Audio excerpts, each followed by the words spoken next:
मेरी हॉबीज़ किताब पढ़ना है, किताब कलेक्ट करना है। जब भी आपको अनसर्टेनिटी होगी जीवन में, आपके हार्ट की पैल्पिटेशन बड़ी होगी। तो बताओ, there is not a single paper जहाँ ये बताया हो कि हाँ HIV वायरस देख लिया किसी ने, आइसोलेट कर दिया, अभी तक नहीं। दिल्ली मेडिकल काउंसिल है, हरियाणा मेडिकल काउंसिल है, अगर ये मुझे चिट्ठी लिखते हैं जिन्होंने लिखी है, तो हम अपना डेटा पूरा देते हैं। हमने दिया, आपके पैसे वापस होंगे, पहली बात, बिकॉज हमने नहीं बोला कि 6,000 की दवाई, 10,000 की दवाई किसी को दो।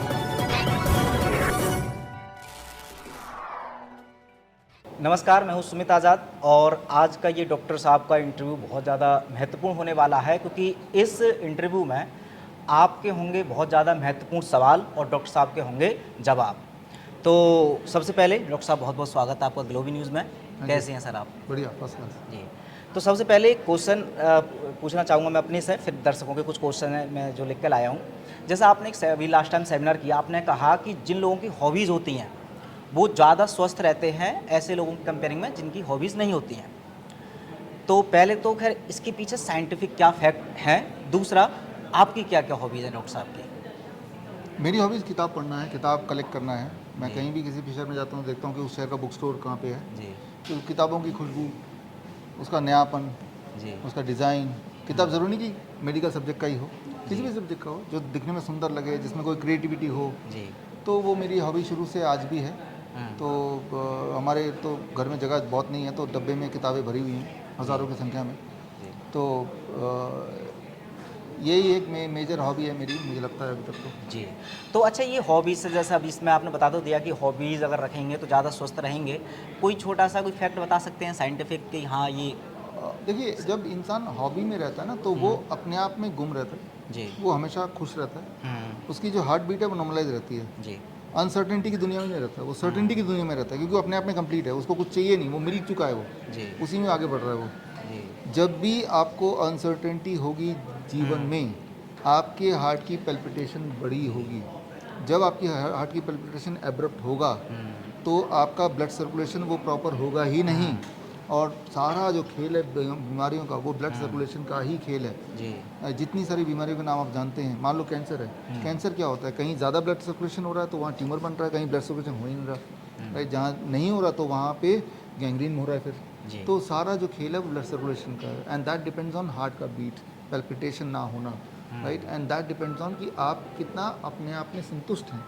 संतुष्टि के लिए बहुत सारे तरीके हो सकते हैं। किसी को अच्छा, मान लो एक लाइफ पार्टनर मिलता है तो भी संतुष्ट है वो, right? There can be many ways to be to get the fulfilment, right? लेकिन फुलफिलमेंट का एक तरीका हॉबी भी है, जहाँ किसी और की भी ज़रूरत नहीं है, आप अपने आप में कंप्लीट हैं। अच्छा, एक एग्जांपल मैं बोल रहा हूँ आप सबके लिए। जी आप बचपन की कोई भी एक हॉबी याद कीजिए, या जब मैं अभी अपना दिवाली आ गया, पुराने घर को साफ करते हुए अचानक मुझे ट्रंक के नीचे से बचपन में जो स्टैम्प कलेक्ट करता था वो मिल गया। काफ़ी देर तक वही देखता रहा, कितने अच्छा लगा, होती है ना? तो आपको भी पुराना कोई एल्बम देखने लगे, अब बड़ा मज़ा आता है ना? आपको शांति मिलती है, खो जाते हैं कहीं। ये जो खो जाना है ना, दैट इज़ रिदमिक, जी रिदम में ले आता है। आप देखेंगे उस दिन नींद भी अच्छी आएगी, उस दिन दर्द भी कम होगा। तो ये एक्चुअल साइंस है, लेकिन ये लगातार होना चाहिए, कभी कभी नहीं। ट्रंक से निकला तभी आपको खुशी मिली, वो कब होगा? जब एक हॉबी को परस्यू करेंगे। जी। अच्छा डॉक्टर साहब, जैसे आप हमेशा से ही नेचुरोपैथी को बहुत बड़े स्तर पर प्रमोट करते हैं, और बहुत बड़ा ये सौभाग्य भी है भारत का, खासकर कि भारत में आप जैसा कोई व्यक्ति आया जो नेचुरोपैथी को इतने बड़े स्तर पर पूरे विश्व भर में प्रसारित किया। नेचुरोपैथी में एक एनिमा होता है, एनिमा के बारे में ना तो आपके मुझसे ज़्यादा हमने कुछ सुना है, तो मैं जानना चाहूँगा एनिमा के बारे में, क्या उसके सच में कुछ फ़ायदे होते हैं या कुछ उसके नुकसान होते हैं? उसको आप मेरे ख्याल से प्रमोट नहीं करते, उसके बारे में बात नहीं करते, क्या वजह है? नहीं, हमारे हॉस्पिटल में होता है एनिमा, यहाँ भी होता है, पंचकर्मा में एनिमा कराते हैं, लेकिन वो हम बहुत ही देखभाल की जिनको ज़रूरत है, क्योंकि जब जो लोग DIP डाइट पे होते हैं तो उनको एनिमा की ज़रूरत नहीं होती, नंबर 1। नंबर 2, आपको ध्यान रखना है, जो कोलोन है हमारा, कोलोन में गुड बैक्टीरियाज भी हैं, और ज़्यादा एनिमा कर देंगे तो गुड बैक्टीरिया बाहर निकल जाएंगे, ठीक है ना? तो इसीलिए एनिमा करना है, जो कॉन्स्टिपेशन के पेशेंट हैं, बहुत सोच समझ के करना है, बहुत ज़्यादा नहीं करना है, और वो हम करते हैं उसको हॉस्पिटल। स्वस्थ आदमी के लिए अगर बताना चाहें कि क्या होनी चाहिए फ्रिक्वेंसी एनिमा की, अगर कोई स्वस्थ आदमी करना चाहे? उसको ज़रूरत नहीं है, बॉडी अपने आप में एक सेल्फ, जब आप खाते हैं और उसमें खूब सारा पानी है, जैसे लिविंग फूड जिसे बोलते हैं हम, तो दैट इटसेल्फ एनिमा का काम करता है। तो स्वस्थ को ज़रूरत नहीं है, जो बीमार है उसको ज़रूरत है, और वो देते भी, हमारे सारे हॉस्पिटल में एनिमा होता है पेशेंट के। आपने एचआईवी का बहुत बड़े स्तर पर खुलासा किया था कुछ टाइम पहले।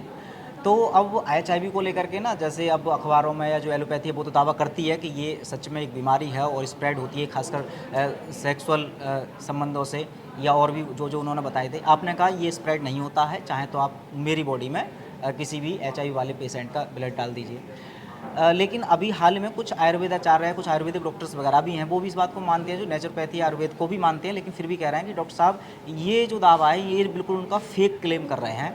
क्या अब एचआईवी के बारे में भी कुछ अलग से आपके पास कोई जवाब है जो आगे देना चाहें सब लोगों के सामने? और जिस तरह से अभी ट्रेंडिंग बीमारी को आपने बहुत बड़े स्तर पर एक्सपोज किया और सबको मानना पड़ा कि हाँ डॉक्टर साहब सही है, और वो सही निकले। आप एचआईवी को लेकर के कोई आपकी प्लानिंग जो बहुत बड़े स्तर पर आप एक्सपोज करना चाह रहे हैं? मैं तो सिंपल ये बोलता हूँ कि एचआईवी की बात करते हुए 1984 में पहली बार एचआईवी का नाम आया, तो 1984 से लेकर अभी तक 40 साल से ऊपर हो गए। तो 1982 इट वाज, तो तब से लेकर अब तक, तो इतने सालों में एक भी ऐसा पेपर दिखा दो आप जहाँ पे एचआईवी वायरस को, जो वायरस बोला जा रहा है उसको आइसोलेट किया गया हो, जी किसी को मिला हो कि देखो जी हमें मिल गया, इसे कहते हैं एचआईवी वायरस। एक पेपर दिखा दो आप, जी है ना, तो हम मान जाएंगे। लेकिन एक पेपर भी नहीं है तो बताओ, there is not a single paper जहाँ ये बताया हो कि हाँ एचआईवी वायरस देख लिया किसी ने, आइसोलेट कर दिया, अभी तक नहीं। राइट, आपने देखा हर चीज़ की ये बनती है, टीका जिसे बोलते हैं, एचआईवी क्यों नहीं बना? कि उसके लिए भी तो भाई वायरस को आइसोलेट करना पड़ेगा। जी, बात तो चल रही है कि हाँ इसका भी टीका डेवलप करने वाले हैं। 1982 से चल रही है, 40 साल तो हो गए जी चलते हुए। बहुत शानदार। अच्छा, जैसे अभी एक और प्रश्न जो लोग पूछना चाहते हैं, खासकर जो डीआईपी डाइट के बारे में जानते हैं, आप कहते हैं कि जो डीआईपी डाइट और एक नॉर्मल डाइट में जो सलाद को लेकर के है, जैसे जो कच्ची सब्जियां, वो नॉर्मली भी व्यक्ति अगर डीआईपी डाइट ना भी ले रहे होते हैं तो वो खाने के साथ तो लेते ही हैं। वो हमने भी पूर्वजों से देखा है, हमारे माता पिता भी ऐसा लेते थे, हम भी खाने के साथ जैसे जो सलाद ले लेते हैं। आप कहते हैं कि डीआईपी डाइट के अकॉर्डिंग तो पहले सलाद की प्लेट ख़त्म करो तब दूसरी प्लेट लो। तो इसमें डिफरेंस कितना है कि अगर हम भोजन के साथ सलाद कर लेते हैं तो क्या इससे थोड़ा बहुत भी फ़ायदा नहीं मिलेगा? कितना मिल सकता है इससे फ़ायदा? कितना डिफरेंट है इसमें? समझना होगा, जब आप सलाद खाते हैं तो that is on the stomach. जी स्टमक के पहली लेयर में सलाद है। हाँ। सलाद में एक जो लिविंग एंजाइम्स हैं, और हमारे बॉडी के अंदर स्टमक में एक लिविंग हार्मोन एंजाइम बनते हैं, जी। जिसे कहते हैं इंक्रेटिन। इंक्रेटिन और सलाद का जो एंजाइम है वो आपस में एक दूसरे को इंटरेक्ट करते हैं, जी समझते हैं कि कब कितना शुगर खाने से ब्लड में जाना है, राइट, वो ट्रैवल कैसे होगा, कहाँ पे छुपेगा, वो न्यूट्रिशन कैसे जाएगा, वो सारे जो है ताना बाना लाइव एंजाइम और इंक्रेटिन हार्मोन जो बॉडी के अंदर ऑलरेडी है, दोनों के बीच में होता है। जी तो ये काम सलाद कर सकता है। कुक्ड फूड जब है तो लाइव एंजाइम मर गए। जी अब इंक्रेटिन तो बॉडी में है, लेकिन कुक्ड फूड की वजह से उसमें लाइव एंजाइम है नहीं, तो आपस में इंट्रैक्शन नहीं होगा। यूँ मानो कि ट्रैफिक पुलिस तो बता रहे हैं यहाँ पे रुको, लेकिन गाड़ी में ड्राइवर नहीं है, वो ऑटो मोड पे चल रहा है, जी तो एक्सीडेंट होना ही है। तो पहले अपने ड्राइवर को भेज दिया, ऐसे खाने को भेजा दो इंक्रेटिन को समझता हो, उसके बाद हमने कुक्ड फूड भेजा, तो cooked food will follow the live enzyme, it will follow the salad. तो इसीलिए मैं बोलता हूँ पहले आप सलाद खा लो जी। पेट भर के, अब खाना शुरू करो। आपने देखिए बहुत सारे प्रोटोकॉल से बहुत सारे मरीजों को ठीक किया है, हालांकि समय समय पर आप बुक्स के थ्रू एविडेंस भी देते रहते हैं, लेकिन हाल ही में अभी आपकी एक बात पर आलोचना बहुत ज़्यादा हो रही है। मैं देख रहा हूँ सोशल मीडिया पर कुछ लोग हैं वो ये कह रहे हैं कि डॉक्टर साहब की जो वेबसाइट पर हज़ारों हज़ारों के टेस्टिमोनियल जितने भी हैं वो सारी चीज़ सब खरीदी हुई हैं। अगर ये सच है तो डॉक्टर विश्वरूप के टेस्टिमोनियल में जो लोग होते हैं उनके मोबाइल नंबर वो दर्शाते नहीं हैं, उनका एड्रेस नहीं दर्शाते, ताकि हम उनको ये सेटिस्फाई कर पाएँ कि ये सच बोल रहे हैं, सही बोल रहे हैं, गलत। कहीं ऐसे तो जो टेस्टिमोनियल हम पैसे दे करके कितने भी बनवा सकते हैं अपने। तो क्या सच में ही ये सब इतने सारे हज़ारों के टेस्टिमोनियल आपने वेबसाइट पर अपलोड किए हैं वो सब बिकाऊ हैं?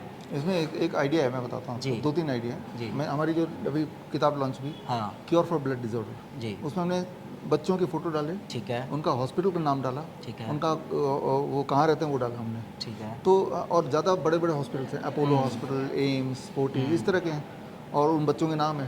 जी तो आपके पास एक आइडिया, और वो हर शहर से है, आप जिस भी शहर में रहते हैं उस शहर का बच्चा पकड़िए, हाँ तो उस शहर के हॉस्पिटल में जाइए और देखिए ये बच्चा क्या यहाँ पे आया था, जी उनके रिकॉर्ड में मिल जाएगा, और क्या अब आ रहा है वो भी मिल जाएगा। तो इससे ज़्यादा डिटेल क्या है, ये तो वही एक बात। दूसरा, जी अभी जैसे मेरा अभी लेक्चर अभी हुआ था इस संडे को, पिछले संडे हुआ था जी ये भिलाई में, जी, हमने पहले ऐलान कर दिया था कि हमारे सारे पेशेंट वहाँ पे आ रहे हैं, जो भी आसपास के, आप आ जाओ हाँ पेशेंट से मिल लो। पेशेंट आए भी, लेकिन मिलने को आए नहीं। अगला लेक्चर मेरा नवंबर 19 को हो रहा पटना में, हम्म, तो और डिटेल में आपको दे दूंगा। जी। तो वहाँ हमारे पेशेंट तो आते ही हमें सुनने, जिनको भी शक है जरा भी वहाँ आ जाएं। कैंसर के पेशेंट, हार्ट डिजीज़ के पेशेंट, किडनी के पेशेंट, डायबिटीज़ के पेशेंट, थैलेसीमिया के पेशेंट, सबसे मिल ले, अपनी पड़ताल कर ले, ठीक है ना। ये दूसरा तरीका है। तो और फिर जो मेडिकल काउंसिल है, मैंने पहले ही बोला है, दिल्ली मेडिकल काउंसिल है, हरियाणा मेडिकल काउंसिल है, अगर ये मुझे चिट्ठी लिखते हैं जिन्होंने लिखी है, तो हम अपना डेटा पूरा देते हैं। हमने दिया भी है हरियाणा मेडिकल काउंसिल को, हमने डेटा पूरा दिया है। और हम बोलते हैं आपके माध्यम से कि मुझसे मांगो डेटा, लेकिन डेटा किसी इंडिविजुअल को नहीं देंगे हम जी, क्योंकि वो उनकी प्राइवेसी को भी इन्फ्रिंज करता है। किसी मेडिकल एसोसिएशन को हम देने को तैयार हैं, किसी काउंसिल को देने को तैयार हो, दिया भी है जी, और आगे भी देंगे। तो आप किसी काउंसिल के माध्यम से आइए, हम डेटा दे देंगे। और आप एज ए इंडिविजुअल आना चाहते हैं तो आप हमारे बुक को पढ़िए या फिर हमारे सेमिनार में आके आंखों देखी सामने सामने मिलिए। जी, कोई और तरीका अगर आप बोलें कि पेशेंट को लेकर आपके घर पहुँच जाएँ हम, जी, वो तो नहीं हो सकता। बिल्कुल, बिल्कुल। अच्छा, एक आखिरी बस सवाल कहिए या एक छोटी शिकायत जो आपके खासकर फॉलोवर्स हैं जो बहुत टाइम से आपको फॉलो करते हैं, वो पर्सनली कुछ कॉल करके कुछ मैसेज करके एक प्रश्न मुझसे पूछते हैं, बोलते हैं हर बार कि डॉक्टर साहब से ज़रूर पूछना। अभी डॉक्टर साहब चूँकि आपका शुरू से लेकर के जितने भी लोग आपको सुनते हैं उन सबको आपने लूट-पाट से बचाया है और इसीलिए सिर्फ आपको कोई डॉक्टर नहीं समझता, हमेशा वो एक देवता है, भगवान की मूर्ति में देखते हैं। और मुझे भी बहुत अच्छा लगता है और ये बहुत बड़ा अद्भुत भी चमत्कार आपने किया है और इसमें आपने मेहनत लगी है। 20 साल के आसपास आपने मेहनत की है, तब जाकर के मुकाम आया है। लेकिन अभी हाल ही में जैसे जो अस्पताल खुल रहे हैं, जिसमें आपकी जब पार्टनरशिप हो या आप खोल रहे हैं, जैसा भी, वहाँ पर जिन दवाइयों को आप, जैसे एलोपैथी में दवाइयों का हमेशा आप विरोध करते थे, लेकिन अब दवाइयाँ एलोपैथी की तो नहीं, लेकिन आयुर्वेदिक की तक बहुत बड़ी बड़ी दवाइयाँ अभी यहाँ पर आप अपना ये हॉस्पिटल खुला है, यहाँ पर भी मैं देख रहा हूँ मेडिसिन रखी हुई हैं।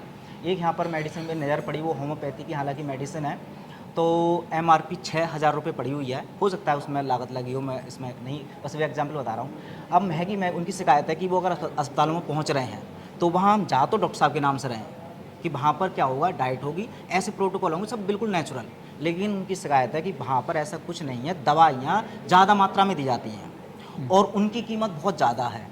फ़ोटो डॉक्टर साहब का लगा हुआ है, मतलब आपका दवाइयों पर फ़ोटो लगा करके इतनी महंगी महंगी दवाइयाँ मरीजों को दी जा रही हैं। तो ऐसे में डॉक्टर साहब को ये स्वीकार कैसे हो रहा है? ये स्वीकार नहीं है, पहली बात तो मेरी नज़र में अभी तक जो जो आता है तो मैं उसको करेक्ट करने की कोशिश करता हूँ और आपके माध्यम से भी बोल रहा हूँ। ऐसा अगर कोई आपके पास, आप लोग हैं, कोई ऐसी दवाई किसी ने दी है तो पर्ची और दवाई की फ़ोटो आपको भेज दे या हमें डायरेक्ट भेज दे, आप हमें दे दें। अभी भी अगर आपके पास है तो आप मुझे दो, ठीक है ना। हम आपको बताते हैं इस वीडियो के माध्यम से, आपके पैसे वापस होंगे, पहली बात, बिकॉज हमने नहीं बोला कि 6,000 की दवाई, 10,000 की दवाई किसी को दो।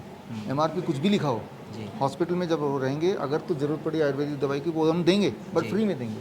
अच्छा, हाँ, वो 6,000 की हो, 10,000 की हो, लेकिन आपको फ्री में मिलेगी, ठीक है ना। तो ये है। और अगर उसके बाद हॉस्पिटल जाने के बाद कुछ जड़ी बूटियों की ज़रूरत है तो आप दुकान से कहीं से भी खरीद सकते हैं। और वो हमने एक लिस्ट बनाई है जिसका 200-400 रुपये कोई ज़्यादा मामूली सा ज़रूरत पड़ सकती है किसी को, तो हमने वो लिस्ट बनाया हुआ है, उसी में से देना है ताकि पेशेंट को बर्डन ना हो और वो कहीं से भी खरीद सकता है। पहली बात तो दवाई ना ही लें, और लें तो हॉस्पिटल में तो फ्री में, बिल्कुल फ्री में, बिल्कुल। और अगर फिर भी कोई पैसा मांग रहा है, क्योंकि हज़ारों लोग काम करते हैं, हर इंसान तक मैं पहुंचने की कोशिश करता हूं, नहीं पहुंच पाता हूं कई बार, या उनको भी उनको नहीं समझ आ रहा कि भाई इसके पैसे लेने कि नहीं लेने। लेकिन तभी ये वीडियो का एक माध्यम है जी कि हम दवाई को प्रमोट नहीं करते, ना करेंगे, और महंगी दवाई को खास तौर पे नहीं। हाँ, जड़ी बूटियाँ कई बार ज़रूरत पड़ती हैं, जैसे अदरक भी एक जड़ी बूटी बोल सकते हैं, तो ऐसे में वो 200-400 रुपये हो सकता है, कीमत भी ना, हाँ, उतना आप अफोर्ड कर ही सकते हैं। तो और अगर उसके बावजूद भी किसी को इस तरह का कुछ अभी तक हुआ है तो वो प्रूफ, बिल या फ़ोटो दवाई की या जिसने दिया उसका नाम आप हमें दे दें, हम कार्रवाई करेंगे, उसको सुधारेंगे उसको, और आपको आपके पैसे लौटाएंगे। बिल्कुल। तो चलिए, इतने सारे महत्वपूर्ण आपके सवाल थे और डॉक्टर साहब का एक बार फिर से धन्यवाद देता हूँ, आपने इतने बिजी शेड्यूल में से समय निकाला। Thank you. इस वक्त मैं हूँ हिम्स जी प्रीमियर हॉस्पिटल गुड़गांव में,